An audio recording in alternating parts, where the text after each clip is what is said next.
40 বছর বয়স হয়ে গেল, নবী আমার নবুয়তের ডিউটিতে কাজে জয়েন্ট হয়ে গেলেন। এখানে একটা কথা আপনাদেরকে জানিয়ে দিই, আমাদের সমাজে একদল মানুষ প্রচার করে বেড়ায় নবী নাকি 40 বছর বয়সে নবী হয়েছে। নাউযুবিল্লাহ মিন জালিক। এই আকীদা ধারণ করলে ঈমান চলে যাবে, ঈমান চলে গেলে আমাদের পাওয়ার শেষ হয়ে যাবে, জালিমরা আমাদেরকে মিটিয়ে দেবে। আমার নবী পাক 40 বছর বয়সে নবী হয়নি, আমার নবী পাক 40 বছর বয়সে নবুয়াতের কাজ শুরু করেছে। আল্লাহ, লেগুন আমার ভাইদের জানা দরকার আছে না? নাই তো গুমরা করে ফেলবে তো। মুখ ভর্তি দাড়ি, মাথায় টুপি, নামাজ, তাহাজ্জুদ, কপালে দাগ হয়ে গেছে, নবীকে জানে 40 বছর বয়সে নবী হয়েছে। তো ও বেঈমান জাহান্নামে ঢুকলে আর বেরোবে কোনোদিন? তাহলে এখন তো জানাতে হবে নাকি আমার নবী সম্বন্ধে? আমি কি ভুল করছি? যুবকরা বলো, শুনতে ইচ্ছুক তো নাকি? চাকরির লেটার পেয়েছে অনেক আগে, আমাদের হয় না? হয় না? আর ডিউটি করে 1 তারিখ থেকে, সামনে মাসের 1 তারিখ থেকে ডিউটিতে জয়েন্ট হবে। আমার নবী নবুয়াত পেয়েছে যখন কোনো কিছুই ছিল না। আল্লাহ যখন নিজেকে জাহির করতে চাইলেন, তখন আল্লাহ কুন কাফ নুন হো যা ফায়াকুন একটা নূর হলো, যার নাম আল্লাহ রাখলেন মুহাম্মদ রাসূল। জোরে বলুন সুবহানাল্লাহ। সেদিন থেকে আমার নবী আল্লাহর কাছে নবী, আমাদের কাছে কি নবী তাহলে নয়? এ বিষয়ে আর একটা কথা বলি। হযরত জিবরাইল আলাইহিস সালামকে আল্লাহ নবী একদিন জিজ্ঞাসা করেছিলেন, ও হযরত জিবরাইল আপনার বয়সটা কত? হযরত জিবরাইল বলেছিলেন, ইয়া রাসূলুল্লাহ হাবিবাল্লাহ, আমি একটা নমুনা আপনাকে শোনাচ্ছি, আপনি হিসাবটা ধরে নেন। কি নমুনা শুনিয়েছিল? হযরত জিবরাইল বলেছিলেন, ও রব্বি আল্লাহ পাক, আমাকে যখন বানানো হয়েছিল, আমি সৃষ্টি হয়েছিলাম যখন, তখন না মিকাইল ছিল, ইসরাফিল ছিল, আজরাইল ছিল, না জমিন ছিল, আসমান ছিল, না ফেরেশতা ছিল, না জান্নাত জাহান্নাম ছিল, কোনো কিছুই ছিল না। আদম ছিল না, মুসা কালিমুল্লাহ ছিল না, ঈসা রূহুল্লাহ ছিল না। ও রব্বি আল্লাহ, ও ইয়া রাসূলুল্লাহ হাবিবাল্লাহ, আমি যখন সৃষ্টি হয়ে মাথাটা তুললাম, আল্লাহ পাকের আরশ আজিমের নিচে একটা নূরের চাদর রয়েছে। ওই জ্যোতি নূরের লাইটিং এর চাদরে একটা তারার মতো চমক দেখেছিলাম। ওই চমকটা দেখে আমি বড় দিবানা হয়ে গেলাম। প্রতিটা মানুষ বা প্রতিটা ব্যক্তি সুন্দরকে সবাই পছন্দ করে, এই জন্য জিবরাইল আলাইহিস সালাম বলে, ইয়া রাসূলুল্লাহ হাবিবাল্লাহ, ওই নূর আলো তারাটা জ্যোতিটা চমক দেখে এত সুন্দর ছিল, আমি বড় দিবানা হয়ে গেলাম। আমি দেখার জন্য তাকিয়ে রইলাম। একদিন যাই, দুদিন যাই, এমন করে দেখা যায় 70,000 বছর কেটে যাবার পরে ওই তারাটা দ্বিতীয়বার চমকে উঠেছিল। দ্বিতীয়বার দেখার পরে ইয়া রাসূলুল্লাহ হাবিবাল্লাহ, আমি আরো দিবানা হয়ে গেলাম। তৃতীয়বার দেখার জন্য আবারও 70,000 বছর ধরে অপেক্ষা করলাম। 70,000 বছর পরে ওই তারাটা আবার দ্বিতীয়বার উদিত হলো। ইয়া রাসূলুল্লাহ হাবিবাল্লাহ, আমি দেখার জন্য আরো বেতাবেচাইন হয়ে উঠলাম। এইভাবে 70,000 বছর ছাড়া ছাড়া একবার করে ওই নূরের ঝলকটা দেখতাম, ওই তারার চমকটা দেখতাম। ইয়া রাসূলুল্লাহ হাবিবাল্লাহ, ওই তারাটাকে আমি মোট 72,000 বার দেখেছি। এই কথাটা যখনই শেষ হয়ে যায়, আল্লাহ নবী মুচকে এসে বলেছিল, জিবরাইল রে, ওই তারাটা হলো আমি মুহাম্মদ রাসূল। আরো জোরে বলুন সুবহান।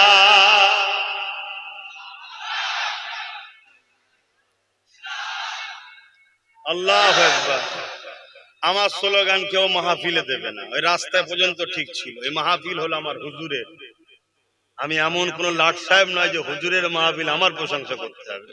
আমি হুজুরের একটা চাকর, গোলাম। আমি তো আরো খুশি হই কেউ যদি আমাকে বলে হুজুরের দরবারের পাহারাদার কুকুর, আমি তো আরো খুশি হব। তাহলে আপনি হয়তো শুনবেন আশরাফুল মখলুকাত হয়ে কুকুরের কথা বললেন, আরে মানুষ হলো কুকুরের থেকেও নিকৃষ্ট। মানুষের মধ্যে একদল মানুষ আছে চতুষ্পদ জন্তুর থেকেও নিকৃষ্ট, অথচ আসহাবে সাফ আজ কি বলে সূরা কাফের মধ্যে আছে 7 জন ওলিকে একটা কুকুর পাহারা দিয়েছিল কিতমিন, সে আল্লাহর জান্নাতি হবে। জোরে বলুন সুবহানাল্লাহ। আল্লাহ ঘোষণা করে দিয়েছে জান্নাতি, তাকে আল্লাহ পাক পবিত্র করে দিয়েছে, সে কুকুরটা নাপাক নয়। কথা মাথায় ঢুকলো? তাহলে 7 জন ওলিকে ভালোবেসে যদি জান্নাত যাওয়া যেতে পারে, আরে ওলি তো সে হয় যে মোহাম্মদ রসুলের উপরে ঈমান আনে, মুহাব্বত করে। জোরে বলুন সুবহানাল্লাহ। তো যাই হোক, আমার স্লোগান দেবেন না, হুজুরের স্লোগান দেন। মুজাদ্দিদ জামান দাদা হুজুরের স্লোগান দেবেন, কেন দাদা হুজুর হলেন আমার নবীর উপযুক্ত আওলাদ। জোরে বলুন সুবহানাল্লাহ। উপযুক্ত আওলাদ, কেন তিনি জামানার মুজাদ্দিদ ছিলেন। মুজাদ্দিদ আর নবীদের মধ্যে একটা পার্থক্য, নবুয়াতটা পাইনি, বাকি সমস্ত কিছু ক্ষমতা আল্লাহ মুজাদ্দিদদের ঘরে দিয়ে পাঠান। তাই যুবকদের বলবো, আখরি জামানা হাজারো রকম দাড়ি টুপির ভেতরে চলছে, ইদিক উদিক না করে মুজাদ্দিদ জামানকে ধরে রাখো যদি তুমি কামিয়াবি হতে চাও। বাকিটা যার যার ইচ্ছা। তাহলে কি বললেন? 70,000 বছর ছাড়া ছাড়া একবার করে তারাটা উদিত হয়। 72,000 বার জিয়া সাল্লাম দেখেছে, তখনও আমার নবী নবী ছিলেন। জোরে বলুন সুবহানাল্লাহ। এই যে কথাগুলো আমার যুব সমাজ শুনছো, বলো এই নেতা ছেড়ে দিয়ে দ্বিতীয় কারো পিছনে ছুটা দরকার আছে? এতে কি আমাদের গর্ব হয় না? আমাদের কি খুশি হয় না যে আমরা যিনার অনুসারী, যিনাকে রাসূল বলে, লিডার বলে, নেতা বলে মেনেছি, তিনার মতো কেউ আসেনি আর আসবে না। এবং সর্বধর্মের মহাপণ্ডিত যারা, সর্বধর্মের মহাপণ্ডিত যিনারা ছিলেন, সবাই স্বীকার করেছেন মুহাম্মদ রাসূল সর্বকালের সর্বশ্রেষ্ঠ। জোরে বলুন সুবহানাল্লাহ। আসেন আম্মা জান আমিনা হুজুরের কাছে যাই, তিনার জবান থেকে তিনার লালের কথা একটু শুনি, তিনার জবান থেকে তিনার সন্তান আমাদের নবী পাকের কথা একটু শুনি। এ যুবকেরা, আম্মা জান আমিনা বলতে লেগেছে, আমি আমিনা আমার গর্ভে সন্তান হয়েছে। আব্দুল্লাহ বিজনেসের জন্য বাইরে গেল, কিন্তু আর ফিরে আসলো না। আব্দুল্লাহ ইন্তেকাল হয়ে গেল, আমার গর্ভে মুহাম্মদ রাসূল রয়েছে। এ দুনিয়া মানুষ শুনে রেখে দাও, আম্মা জানাবেন মন খারাপ করে আমার রাসূলুল্লাহকে গর্ভের মধ্যে রেখে আব্দুল্লাহ হুজুরের ঝুপড়ি ঘরে আস্তে আস্তে আমার রাসূলুল্লাহ আম্মার পেটে বড় হতে লেগেছে। একদিন যায়, দুদিন যায়, এইভাবে দিন যেতে লেগেছে। হঠাৎ করে একদিন হযরতে জিবরাইল আলাইহিস সালাম আমি আমিনা আমার খবের মধ্যে আসলো, আমার ঘুমটা ভেঙে গেল। হযরতে জিবরাইল বলতে লেগেছে, হে আমিনা, আপনার গর্ভে যে সন্তান রয়েছে, ওই সন্তানের নাম দুনিয়ার কেউ রাখবে না। ওই সন্তানের নাম তাওরাতে, জবুরে, ইনজিলে, আসমানি কিতাবগুলোতে আমাদ রাখা হয়েছে। ওই সন্তানের নাম কুরআনে মুহাম্মদ রাসূল রাখা আছে। আপনার বাচ্চার নাম আল্লাহ পাক বড় যত্ন করে রেখে দিয়েছে। ইতিপূর্বে এই নাম কখনো কেউ শুনেনি, কেউ রাখেনি। এই নামটা হলো মুহাম্মদ। আমার নবীর নাম আল্লাহ দিচ্ছেন, তাহলে কিছু রহস্য আছে না নাই? যে আল্লাহ পাক চান তার হাবিবের নাম যেই লিখে আমার হাবিবের নামে যেন চুমা দেয়। জোরে বলুন সুবহানাল্লাহ। চুমা দেওয়াটা একটা তাজিমের লক্ষণ, তাই তো নাকি? আল্লাহ চাই। আমি আপনি সকলে বলি আল্লাহ, বলুন বলুন আল্লাহ, খেয়াল করে বলুন আল্লাহ। আর আমার রাসূলুল্লাহর নাম বলেন মুহাম্মদ, ঠোঁটে ঠোঁট না লেগিয়ে আমার নবীর নাম বলেন। বলুন, দেখুন তুই হিংসাই ডাকিস আর ভালোবেসেই ডাকিস, আমার হাবিবকে চুমা তোকে দিতেই হবে। জোরে বলুন সুবহানাল্লাহ। আল্লাহ নাম রেখেছে। আবার দেখুন আহমদ, ওটা আমার নবীর নাম। ঠোঁটে ঠোঁট না লেগিয়ে বলতে পারবেন আহমদ নাম? দেখুন আল্লাহ তার বন্ধুর নাম রেখেছে। কত ভালোবাসে। আম্মা জান আরো বলতে লেগেছে, যেদিন আমার মুহাম্মদ রাসূল আমার পবিত্র রহিম মুবারকে গর্ভে চলে আসে, ওই দিনে একসাথে 12 জন নবী আলাইহিমুস সালাম আমার খবিসে আমি আমিনাকে সালাম মুবারকবাদ দিয়েছে। এ দুনিয়ার মানুষেরা, আম্মা জান আমিনা বলতে লেগেছে, আমার বাচ্চা দুনিয়ার অন্য বাচ্চাদের মতো নয়। আমার বাচ্চা যখন আমার গর্ভে চলে এসেছিল, আমার পবিত্র রহিম মুবারকে যখন চলে এসেছিল, আমি যেমন সময় দেখতে পেলাম আমার ঘরের দেয়ালগুলো আমাকে মুবারকবাদ সালাম দিতে লেগেছে। আমি আমিনা যখন কোন রাস্তা দিয়ে যেতাম, ওই রাস্তা ধারে যখন পাথর থাকতো, ওই পাথরের কোনা কোনো গড়িয়ে গড়িয়ে গড়িয়ে গড়িয়ে এসে আমার কদমের কাছে লুটিয়ে গিয়ে রুকে গিয়ে তার ভেতর থেকে আমার নাম ধরে বলতে থাকতো, আমিনা সালাম শান্তি তোমার উপরে, মোবারকবাদ তোমার উপরে। এ আমিনা রে, দোনোজানের সুলতান আল্লাহ তোমার গর্ভে দিয়েছে। আম্মা জান আমিনারও বলতে লেগেছে, আমি বিবাহ পরে পরে বা বিবাহর আগে যখন কুয়া থেকে পানি আনতে যেতাম, কেন তৎকালীন সময়তে কুয়া থেকে পানি উঠাতে হতো, কুয়াতে রশি দিয়ে এবং বালতি করে পানি উঠাতে হতো, যার জন্য বড় প্রেসার দিতে হতো, কষ্ট করতে হতো।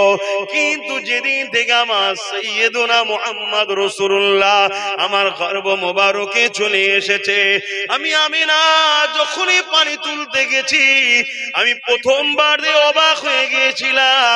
এমন সময় দেখতে পেলাম পানির ভেতর দিয়ে সালাম আসছে, মোবারকবাদ আসছে, এবং পানির মধ্যে থেকে হালচাল শুরু হয়েছে। ওই পানি যেমন ভূমিকম্পে ফুলে ফুলে কানায় চলে এসেছে। আমি আমিনা পানি উঠিয়ে নি। শুধু এটা নয়, আম্মা আমিনা বলতে লেগেছে, এই দৃশ্য হয়ে যাবার পর এলাকার নারীরা সবাই কুয়া ধারে গিয়ে অপেক্ষায় থাকতো আমি আমিনা কখন যাব। যখন আমি যেতাম পানি ওইভাবে সালাম দিয়ে উঠে আসতো। আমি পানি উঠিয়ে নিবার পরে সমস্ত নারীরা আমাকে বলতো, আমিনা রে চলে যাবেন না, আপনি চলে গেলে পানি নেবে যাবে, দাঁড়িয়ে থাকুন, আমাদেরকে কষ্ট করতে হবে না, কুয়ার পানিটা আমরা উঠিয়ে নি। আরো জোরে বলুন সুবহান। বলো আমার নবীর এই কথাগুলো শুনে তোমাদের মধ্যে একটা আনন্দ আসছে, হ্যাঁ কিনা?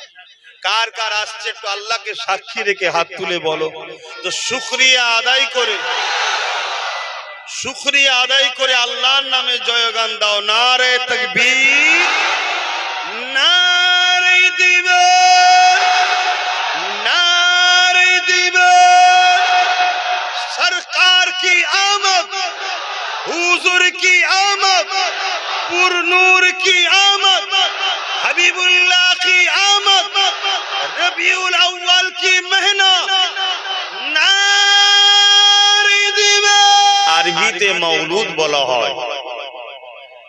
তাই আহলে সুন্নাত আল জামাত জান্নাতি দলের অনুসারীরা এই মাসে আমার নবীর শিশুবেলার জীবন ইতিহাস গুলো নবীর উম্মতকে বেশি বেশি করে শোনায়। নবীকে চেনা, নবীকে জানা, নবীর লাইফ স্টাইল সম্বন্ধে ওয়াকিব হাল হওয়া, নামাজ, রোজা, দাড়ি, টুপি, হজ, যাকাতের থেকেও অনেক বড় ব্যাপার। কথাটা মাথায় ঢুকলো কি? হ্যাঁ। কেন নামাজ, রোজা, দাড়ি, টুপি, হজ, যাকাতটা হলো আমল। কেউ আমলে 60%, কেউ আমলে 80%, কেউ আমলে 90%, কেউ আমলে 100%। সবার আমল কিন্তু সমান হয় না, কিন্তু আমার নবী হলেন ঈমান। জোরে বলুন সুবহানাল্লাহ। আমল সেই ব্যক্তি করবে যে চাকরি পেয়েছে, অর্থাৎ যে ঈমান এনেছে। ডিউটি তার জন্য যে চাকরি পায়।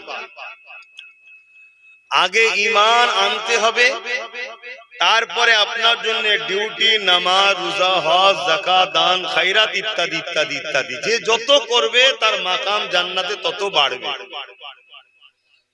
কিন্তু ঈমান যদি না থাকে, ডিউটি করে করে হাঁপিয়ে গেল, মাইনে পাওয়া একটু সারা দেবেন না। এই যে আমাদের সমাজে এই খাকি পোশাক পরা যেসব ভাইরা রয়েছেন, পুলিশ,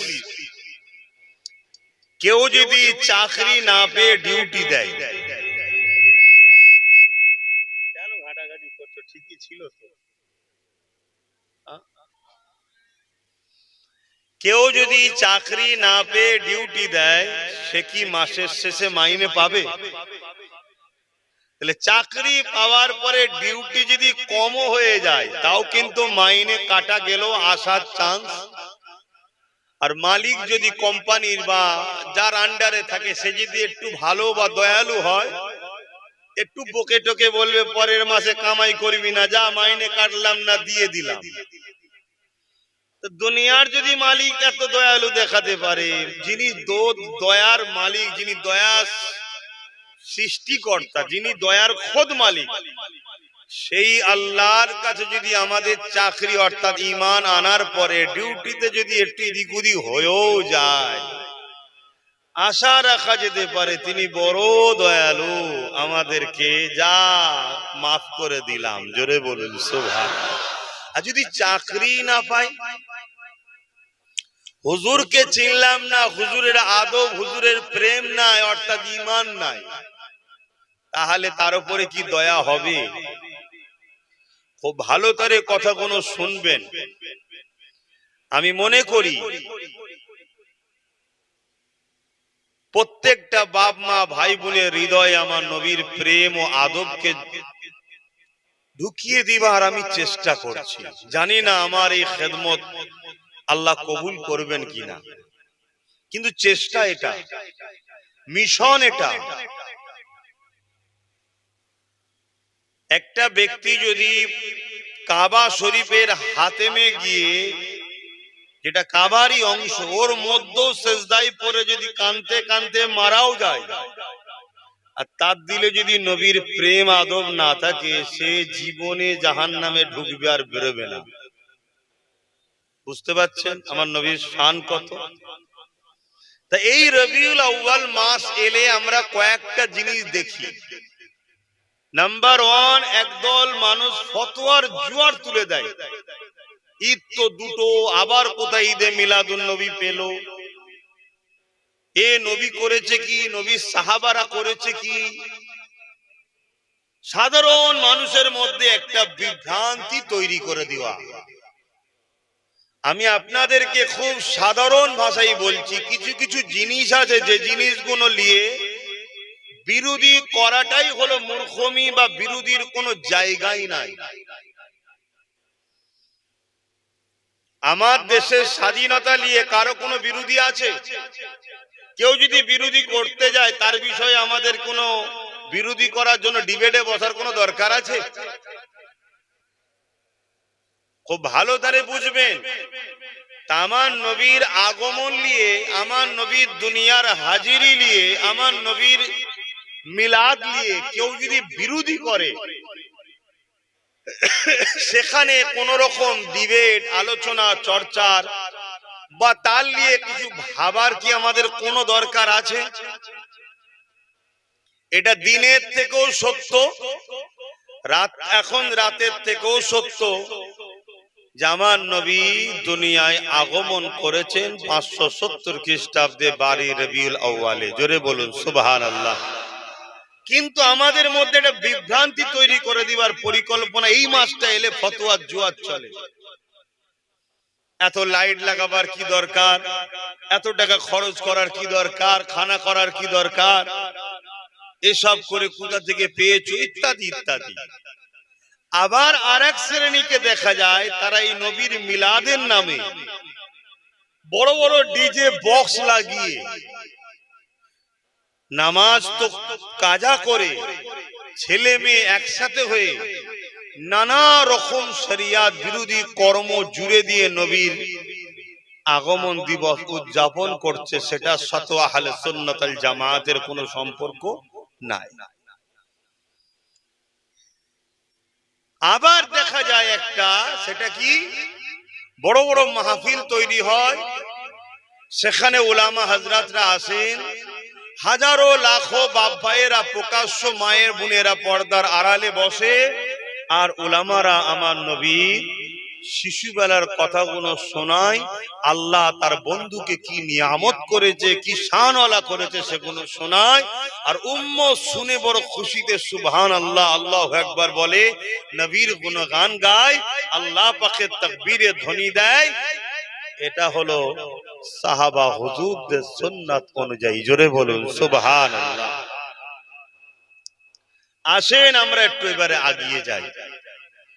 ঈদে মিলাদুন নবী এর মানেটা কি? ঈদ শব্দের বাংলা মানে হলো খুশি, এমন খুশি যেটা ঘটে একবার, আসে বারবার, আর যতবার আসে আমাদের মনকে রুকে রাখা যায় না, অটোমেটিক মনের মধ্যে একটা আনন্দ হয়, আরে নবীর আগমনের মাস এসে গেছে, আমার নবী এসেছিলেন, আজ তাই আমরা মানুষ হতে পেরেছি, আমার নবী এসেছিলেন তাই তো মাকে সম্মান করতে পাচ্ছি, আমার নবী এসে আমাদেরকে শিক্ষা দিয়েছেন বাপের মর্যাদা, ইনসাফের কথা, ইনসানিয়াতের কথা, ন্যায়ের কথা, সত্যের কথা, মনুষ্যত্বের কথা। কেন আমার নবী যখন আসেনি এই পৃথিবী ছিল অন্ধকারে আচ্ছন্ন, আইয়ামে জাহিলিয়াত বলা হয়, বাপরাই নিজের কন্যাকে জ্যান্ত পুঁতে দিত, তামাম পৃথিবীর বুকে এই অশান্তি শুরু হয়েছিল। নারীরা তার বাপের হাত থেকে ইজ্জত ও জানকে বাঁচাতে পারছিল না, গরিবরা ধনীদের হাত থেকে নিজেদের জানমাল বাঁচাতে পারছিল না। তৎকালীন সময়ে রোগ থেকে শুরু করে পারস্যের ইতিহাসগুলো শোনেন, শুনছেন তো নাকি যুবকরা? রোম ছিল পৃথিবীর দাদা, পারস্য, এভাবে কিসরা, কাইসার, পৃথিবীর বড় বড় হুকুমত ছিল যারা মানুষকে কৃতদাস দাসী বানিয়ে দিয়েছিল। খুন, ধর্ষণ, সন্ত্রাসী পৃথিবীতে আম হয়ে গিয়েছিল, পুরো পৃথিবী অশান্তির দাবানলে জ্বলছিল, অশিক্ষিত বর্বর মূর্খতে আচ্ছন্ন পৃথিবী, পুরো পৃথিবীর মানুষ, মজলুম মানুষগুলো আশা অপেক্ষায় আছে, কেউ তো একজন আসবে এই অন্যায়ের হাত থেকে আমাদেরকে মুক্ত করবে। ঠিক সেই সময় এই ধ্বংস পৃথিবী ও মানবতাকে, মানব জাতিকে বাঁচাবার জন্য মহান স্রষ্টার পক্ষ থেকে সর্বকালে সর্বশ্রেষ্ঠ নিয়ামত রাহমাতাল লিল আলামিন আল্লাহ পাঠিয়েছিলেন। জোরে বলুন সুবহানাল্লাহ। তিনি এসে এই পৃথিবীর মানুষকে ইনসাফ শিখিয়েছে, ইনসানিয়াত শিখিয়েছে, মনুষ্যত্ব শিখিয়েছে, মানব বন্ধন শিখিয়েছে, সম্প্রীতি শিখিয়েছে, ভ্রাতৃত্ব শিখিয়েছে, ঐক্য শিখিয়েছে, মায়ের মর্যাদা, বাপের মর্যাদা, স্ত্রীর অধিকার, স্বামীর অধিকার, এতিমের অধিকার, বিধবার অধিকার। এইভাবে পুরো পৃথিবীর বুকে অন্যায়, অত্যাচার, জুলুম, সন্ত্রাসীকে খতম করে আমার দয়ার নবী সাম্য, শান্তি প্রতিষ্ঠিত করেছিলেন। জোরে বলুন সুবহানাল্লাহ। সেই নবীর আলোচনার মাসে নবীর আলোচনার চর্চা দরকার আছে না নাই? আল্লাহ কোরআনে বলছে তোমরা আলোচনা করো, আর কারো কথা প্রয়োজন আছে? আল্লাহ পাক কোরআনের মধ্যে বলছেন, আল্লাহ কোরআনে বলছেন, কুল বিফাদলিল্লাহি ওয়া বিরহমাতিহি ফাবিযালিকা ফালিয়াফরাহু। হাবিব আপনি বলে দিন আমার রহমত ও আমার ফজল পেয়ে মানুষ যেন খুশি আনন্দ বানায়। জোরে বলুন সুবহানাল্লাহ। তবে সেই খুশি আনন্দটা শরিয়তের গণ্ডির মধ্যে, শরিয়তের গণ্ডির মধ্যে থেকে করতে হবে। বড় বড় বক্স লাগিয়ে দিয়ে হই হই করা, মিউজিক বাজানো, এগুলো কি ইসলাম শরিয়তে জায়েজ আছে? এভাবে নয়, আলোচনা করো। বা তুমি জুলুস বার করলে সেখানে উজু অবস্থায় মাথায় টুপি ইসলামিক ইউনিফর্মে এক রাস্তা দিয়ে তুমি শান্তি হবে গেলে, অপর মানুষের কোনো যাতায়াতের অসুবিধা না হয়, এটাকে বজায় রেখেও তুমি করতে পারো। আমার কথা বুঝতে পারছে? তাহলে আল্লাহ কি বললেন? রহমত পেয়ে আর ফজল পেয়ে খুশি বানাও। বলুন তো, আমার নবীর থেকে বড় নিয়ামত, বড় আল্লাহর ফজল দ্বিতীয় কিছু আল্লাহ পাঠিয়েছে? যত নবী এসেছেন সবাই বড় নিয়ামত উম্মতের জন্য, মানুষের জন্য। আল্লাহ কিন্তু কাউকে পাঠিয়ে বলেনি যে আমি তোমাদের উপরে শুকরিয়া, তোমাদের উপরে আমি ইহসান করলাম। কিন্তু আমার নবী পাককে পাঠিয়ে আল্লাহ বলেছে আমি মুমিনদের উপরে ইহসান করলাম। জোরে বলুন সুবহানাল্লাহ। আল্লাহ যে আমাদের উপরে ইহসান করেছেন, এই ইহসানের শুকরিয়া আদায় করা দরকার আছে না নাই? শুকরিয়া অনেক ভাবে হয়, নিজের মনে মনে শুকরিয়া আদায় করা যায়, দু চারজনকে নিয়েও করা যায়। কিন্তু আল্লাহ বলছেন আমার হাবিবকে পেয়ে তোমরা খুব চর্চা করো, খুব খুশি বানাও। তার মানে এটা মনে মনের ব্যাপার নয়, এটা তোমাকে প্রচার প্রসারের মাধ্যম দিয়ে শুকরিয়া আদায় করতে হবে। জোরে বলুন সুবহানাল্লাহ।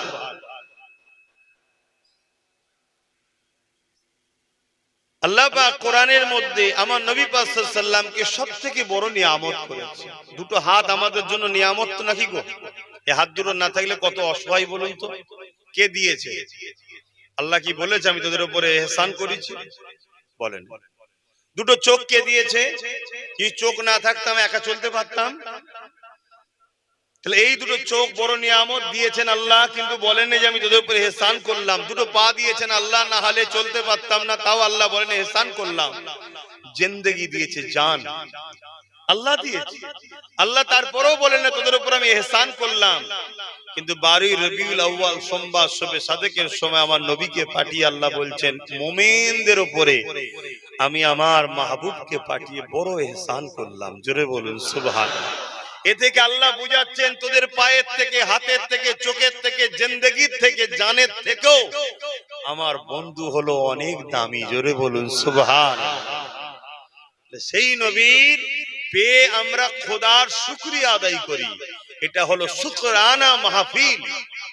এবং আমরা এখানে খুশি প্রকাশ করি আমার নবীর আলোচনাগুলো শুনে, ছোটবেলার আলোচনাগুলো শুনে।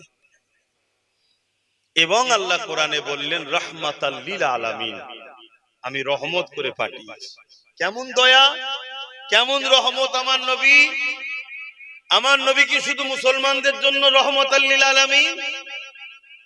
আমার নবী তামাম মখলুকাতের জন্যই দয়া। জোরে বলুন সুবহানাল্লাহ। সেই নবী পেয়ে আমাদেরকে শুকরিয়া, আনন্দ প্রকাশ করতেই হবে, এটা আল্লাহর হুকুম। সেই হুকুম আমরা পালন করছি। এবারে সময়ের একটা ডিমান্ড থাকে। এখন হ্যাচাক জ্বালিয়ে যদি আমি করি আজকের দিনে আমাদের নিউ জেনারেশন কার পাবো না, সময়ের ডিমান্ড করছে। তাই একটু লাইটিং করা, আলো করা, যাতে করে আমাদের নিউ জেনারেশন বা যুব সমাজ তারা একটু ভিড় করে, এর চোরে কত সুন্দর করে সাজিয়েছে। ওটা হলো মূলত অ্যাট্রাকশনের জন্য। কিন্তু আমার উদ্দেশ্য কি? যাতে ওই অ্যাট্রাকশনে ও ছুটে আসে, আর আসলেই ওর দিলে আমার নবীর প্রেম ঢুকাবো। জোরে বলুন সুবহানাল্লাহ। তুমি আলোর দিকে ছুটছো কেন? তুমি তো তোমার কন্যার বিয়ের সময় আলো লাগাও, তখন তো ফতোয়াবাজি হয় না। তুমি তো তোমার বেটার বিয়ের সময় গরু জবাই করে, খানা করে, লাইটিং করে খাওয়াও, তখন তো ফতোয়া হয় না। এখানে আলো তো তোমার ফতোয়া হচ্ছে কেন?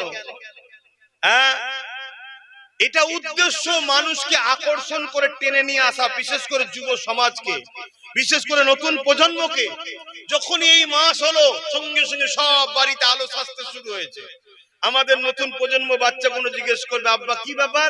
আরে আমার নবীর আগমনের মাস। পরে বছর আবার কি ব্যাপার? নবীর আগমনের মাস। ও বাচ্চা জেনেই গেল লাইটিং যখন হচ্ছে তার মানে হুজুরের আহমদের মাস এসে গেল, ওর দিলে হুজুরের মহব্বত চাহা ঢুকতে শুরু করলো। জোরে বলুন সুবহানাল্লাহ। কিন্তু দুঃখের বিষয় পুরো পৃথিবী জুড়ে একটাই ষড়যন্ত্র চলছে, আমাদের দিল থেকে রাসূলকে বার করে দাও। কেন নেতা যদি না থাকে ও সমাজ কখনো কামিয়াবি হতে পারবে না। আর আফসোস, আমরা যারা উলামা দাবি করি, প্রত্যেকটা দলের লোককে নিয়ে আসো, দাঁড়িয়ে গিয়ে তার দলের নেতার প্রচার করে। আমরা যারা উলামা দাবি করি, আমরা রসুলের ওয়ারিস, আমরা বড় বড় মজলায় যাই, বড় বড় জলসায় যাই, বড় বড় ওয়াইজিনে যাই, বা মসজিদে দাঁড়িয়ে নামাজ পড়াই 52 জুম্মায়, কিন্তু আমরা নবীর সম্বন্ধে যুবককে শোনাতে চাই না। অথচ আমাদের কাছে সবই আছে। মসজিদ বাড়ছে না কমছে? নামাজি যদি না বাড়ে তো মসজিদ বাড়ছে কেন? মাদ্রাসা বাড়ছে না কমছে? ছেলে যদি না পড়াশোনা করে ধর্মীয় শিক্ষা, তাহলে বাড়ছে কেন? সব জায়গাতেই বাড়ছে। অপর দিকে আমাদের বিপদ ও আমাদের উপরে জুলুম বাড়ছে না কমছে কেন? নামাজি বাড়ছে, মসজিদ বাড়ছে, মাদ্রাসা বাড়ছে, টুপি বাড়ছে, বোরখা বাড়ছে, সব বাড়ছে, তারপরও মার খাচ্ছি কেন? আমাদের সব জায়গাটা ঠিক আছে, কিন্তু একটা জায়গায় ভাটা পড়ে গেছে, যেটা হলো মূল হুজুরের প্রেম ও আদর। খেয়াল করে দেখো, প্রচুর জলসা হয়, প্রচুর কিছু হয়, আমার নবীর শানলি আমাদের শোনাতে চাই না, আমার নবীর আজমতলি আমাদেরকে শোনাতে চাই না, আমার নবীর মাকামলি আমাদেরকে শোনাতে চাই না, আমার নবীকে আল্লাহ কত বড় নিয়ামত করেছে আমাদেরকে শোনাতে চাই না। কেন চাই না? যাতে হুজুরের প্রেমিক না আমরা হয়ে যাই। আর প্রেমিক যদি হয়ে যায়, ঈমানদার হয়ে যাব। আর ঈমানদার মুচকে যাবে, মিটে কিন্তু যাবে না। ঈমানদারকে মিটাতে কেউ কখনো পারেনি আর পারবে না। আসুন এবারে আবার নবীর কিছু কথা আলোচনা করব, দেখি আপনারা খুশি হন কিনা। দেখুন তো আমার নবীকে কি নিয়ামত করেছে আল্লাহ। নবী চাচাজান হযরত আব্বাস রাদিয়াল্লাহু তাআলা আন, তিনি এলাকার মানুষকে দাওয়াত দিয়ে সব ডেকে এক জায়গায় জড়ো করেছে। যেমন আপনারা জড়ো হয়েছেন, নবীর চাচাজান ডেকে জড়ো করেছে। জড়ো করে সেখানে নবীর চাচা দাঁড়িয়ে বক্তব্য দিচ্ছে, ওয়াজ করছে। কি ওয়াজ? আমার নবীর ছোটবেলার কথা। জোরে বলুন সুবহানাল্লাহ। তাহলে নবীর ছোটবেলার কথা বলা, এটা নবীর সাহাবী এবং নবীর চাচা হযরত আব্বাস রাদিয়াল্লাহু তাআলা আন হুজুরের সুন্নাত। জোরে বলুন সুবহানাল্লাহ। আল্লাহ নবী পাশ দিয়ে যাচ্ছিলেন, নবী পাককে দেখে সাহাবা হুজুররা বা এলাকার মানুষরা দাঁড়িয়ে গেলেন, গিয়ে সালাম দিলেন। তাই আমরাও দাঁড়িয়ে সালাম দিই। আল্লাহ নবী জিজ্ঞাসা করছেন, তোমরা কি করছো? নবী পাকের চাচাজান বলছেন, হুজুর আমি আমার গ্রামবাসীকে ডেকে, প্রতিবেশীকে ডেকে আপনার শিশুবেলায় যা ঘটনা ঘটেছিল আম্মা আমেনার মুখে শুনেছি, আমি নিজেও কিছু দেখেছি, আমার বোনের থেকে কিছু শুনেছি, অর্থাৎ নবী পাকের ফুফুজান, এই সব কথাগুলো আমার গ্রামবাসীকে শোনাচ্ছি, যেমন নবী যখন এসেছিল এই এই এই এই ঘটনা ঘটেছিল। আল্লাহ নবী বড় খুশি হয়ে গেলেন। শুনছো যুবকরা? খুশি হয়ে গিয়ে বলছে, ওয়াজাবাত লাহু শাফাআতি, আমি নবীর শাফাআত তোমাদের জন্য ওয়াজিব। জোরে বলুন সুবহানাল্লাহ। সাহাবী জিজ্ঞেস করলেন, হুজুর শুধু আমাদের জন্য না, যুগে যুগে যারাই আপনার শিশুবেলার আলোচনা করবে, মিলাদ করবে? আল্লাহ নবী বললেন, যারাই আমার শিশুবেলার আলোচনা করবে, শুনবে, খুশি বানাবে, আনন্দ করবে আমার আলোচনা শুনে, তার মানে মহব্বত আছে। কি কারো যদি বাচ্চার প্রশংসা করা হয়, তার বাবা মা খুশি হয়। তার যদি রাসূলুল্লাহর আনন্দ ছোটবেলার কথা বলা হয়, নবীও খুশি হয়, আল্লাহও খুশি হয়। তাদেরকেই আমি নবীর শাফাআত করব। জোরে বলুন সুবহানাল্লাহ। এখন কারো মাথায় যেতে পারে যে এতগুলো লোক বসে আছে, এদের মধ্যে আকসার তো মাথায় টুপি নেই, প্যান্ট শার্ট পরা, ঠিক মতো নামাজই পড়েনি, হয়তো এদেরকে নবী শাফাআত করবে? তো শাফাআতটা কার জন্য? ওলির জন্য না পাপীর জন্য? শাফাআতটা কার জন্য? ভালো লোকের জন্য না খারাপ লোকের জন্য? ভালো লোকের জন্য শাফাআত তো দরকার নেই, শুধু জান্নাত যাবে। খারাপ লোকের জন্যই তো শাফাআত হবে। আমরাই তো সেই আসামিগুলো, আমাদের জন্যই তো নবী শাফাআত করবে, আমাদের ঘরেই তো নবী পার করাবে। জোরে বলুন সুবহানাল্লাহ। দ্বিতীয় নম্বর কথা, আপনি এত ভেঙে পড়ছেন কেন? যদি সব ছেলেগুলো জান্নাতে যায়, তা আপনারও তো বুকে ব্যথা হয় কেন? অসুবিধা আছে জান্নাত গেলে? তা জান্নাত যাবার মতো আল্লাহ তৈরি করে নিতে পারে না, পারে না? আমি তো প্রথমেই বললাম, এ ছেলেগুলো কালকে নামাজি, মুত্তাকি, পরেজগার, হাজি, গাজী, আল্লাহওয়ালা হয়ে যেতে পারে। আল্লাহ নবীর শাফাআত যখন হবে, তাকে আল্লাহ উপযুক্ত শাফাআত পাওয়ার তৈরিও করে নেবে। তোমার আমার মাথায় চাল ভেঙে পড়ে কেন? হ্যাঁ, সব জায়গাতে আমি তুমি বিশ্বাসী করি, আর শুধু নবীর বেলাতেই সমস্যা কেন? হ্যাঁ, মায়ের পায়ের তলায় জান্নাত বললে কোনো আপত্তি হয় না। মায়ের আল জান্নাত তাহতা আকদামুল উম্মাত, হাদিস পাক আছে না নাই? মায়ের পায়ের তলায় ছেলেদের জান্নাত, কোনো সমস্যা এলে বিরোধী আছে? জোরে বলেন। আর যদি বলা হয় মুহাম্মদ সাল্লাল্লাহু আলাইহি সাল্লাম, তিনাকে এক ঝলক যে দেখবে তার জন্য জাহান্নাম হারাম, জান্নাত হালাল, জোরে বলুন সুবহানাল্লাহ। ওখানে ফতোয়া শুরু হয়ে যায়। তাহলে জানতে হবে এ সেজেছে মুসলমান, ভেতরে মুনাফিকি। এর লক্ষ্য উম্মতকে নবীর সাথে সরাবে। কেন সরাবে? যাতে ঈমানটা চলে যায়। ঈমান চলে গেলে কি হবে? আমাদেরকে যারা মিটাতে চাইছে তারা সাকসেসফুল হবে। কোন দেশে পারমাণবিক শক্তি আছে, আমার ভাই বুঝছেন তো নাকি? অনেকে বিরক্ত হচ্ছেন নাকি? আমি টান দেবো, চিন্তা করছেন কেন? আনন্দ এইসব শোনা দিত ভক্ত, কিন্তু না, এটাও জানতে হবে। প্রথম জিনিসগুলো একটু শুনে নেন। কোন দেশে যদি পারমাণবিক শক্তি থাকে, সে দেশের সঙ্গে লড়াই করতে কেউ চায়? কেন চাই না? এই পারমাণবিক শক্তি আছে, মেরে দিলেই বই শেষ, তাই তো নাকি? পারমাণবিক শক্তিটা কি? এটা মানুষ তৈরি করেছে। তা মানুষ তৈরি করেছে, তার যদি এত শক্তি হয়, তাহলে বলুন, যার দিলে ঈমান আছে, তার সাহায্যকারী আল্লাহ, আল্লাহর শক্তি বেশি না পারমাণবিক বোমের শক্তি বেশি? যার সাহায্যকারী আল্লাহ হবে, অর্থাৎ যার দিলে ঈমান মজবুত আছে, তার পাওয়ারটা কত? ওই তো খেয়াল করে দেখুন না, খাজা মঈনুদ্দিন আজমিরি 800 বছর আগে চলে গেছে, এখনো তার পাওয়ার কত? দেশের প্রধানমন্ত্রী চাদর পাঠাচ্ছে, জানেন না? জানেন না? তাহলে দেশের প্রধানমন্ত্রীর থেকে পাওয়ার তুলনা করতে চাইছি না, কেন ওনার মাকাম অনেক বড়, কথা মাথায় ঢুকছে? কিন্তু 800 বছর আগে চলে গেছে, এখনো পাওয়ার চলছে। কত দেখেছেন? যেই প্রধানমন্ত্রী হয়, চাদর কিন্তু পাঠাতে হয়।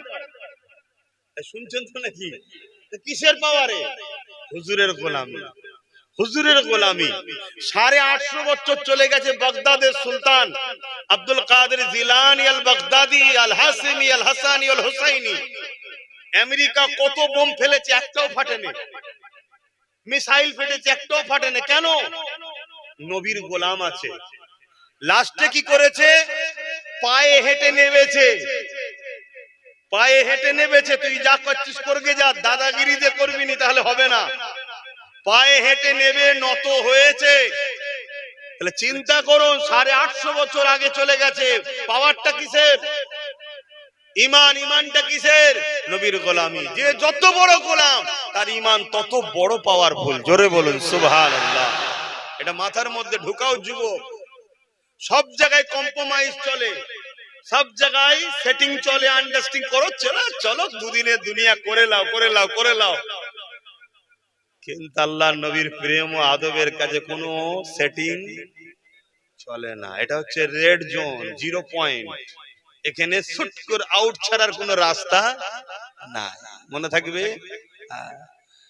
আল্লাহ নবী চাচা জান হযরত আব্বাস রাদিয়াল্লাহু তাআলা, তিনি নবী পাকের শিশু বেলার আলোচনার মাহফিল বানিয়েছিলেন, যেটাকে আরবিতে বলা হয় মিলাদের মাহফিল। এই মাহফিলের আলোচনা শুনে আমরা বড় আনন্দিত হই, এই জন্য বলা হয় ঈদে মিলাদুন নবীর মাহফিল। এ যুবকেরা, আমি জানতে চাই, আমার নবী পাকের আগমনে আমরা খুশি না বেজার? খুশিটাই তো আরবিতে বলা হয় ঈদ, কিন্তু আমাদেরকে ঘাবড়ে দেয়। ঈদ তো দুটো, তাই তো নাকি গো?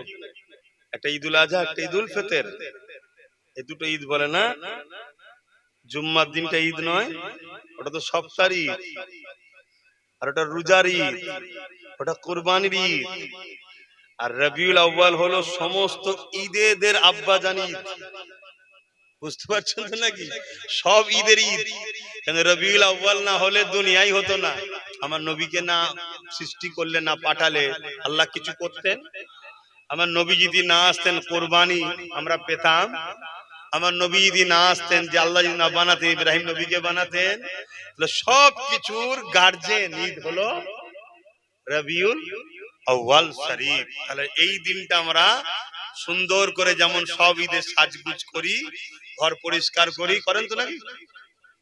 সেইটা করতে হবে, যাতে করে আপনাকে দেখে আপনার বাচ্চা প্রশ্ন করে, আব্বা আজকে কেন, আজকে কেন? যেমন কুরবানির ঈদে জিজ্ঞেস করতে হয় না, ছেলে জেনে গেছে।